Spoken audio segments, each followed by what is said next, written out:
शिवसेनेचे हेमांगी पाटील यांना नगराध्यक्ष पदासाठी अधिकृत उमेदवारी। प्रचारात जोरदार वेग, नेते व पदाधिकाऱ्यांची प्रभावी उपस्थिती। वाडा नगर परिषदेच्या निवडणुकीत राजनैतिक वातावरण चांगलेच तापले असून शिवसेना शिंदे गटकडून हेमांगी पाटील यांना नगराध्यक्ष पदाची अधिकृत उमेदवारी जाहीर करण्यात आली आहे। उमेदवारी जाहीर होताच पाटील यांच्या प्रचार मोहिमेला मोठी गती मिळाली।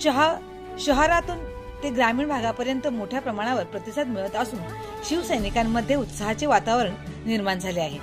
हेमांगी पाटील यांच्या प्रचार फेरीत शिवसेनेचे उपमुख्यमंत्री एकनाथ शिंदे, शिवसेना नेते प्रकाश पाटील, शिवसेना संपर्क प्रमुख पालघर रवींद्र फाटक, उपनेते निलेश सांबरे यांच्यासह अनेक मान्यवरांची उपस्थिती राहील।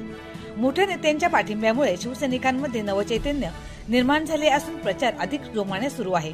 उपमुख्यमंत्री एकनाथ शिंदे यांनी मतदारांशी संवाद साधताना वाड्याच्या सर्वांगीण विकासासाठी हेमांगी पाटील योग्य उमेदवार असल्याचे सांगितले, तर निलेश सांबरे यांनी वाड्यातील प्रलंबित कामे, पायाभूत सुविधा आणि नागरिकाभिमुख निर्णयांसाठी सक्षम नेतृत्वाची गरज असल्याचे यावेळी मत व्यक्त केले।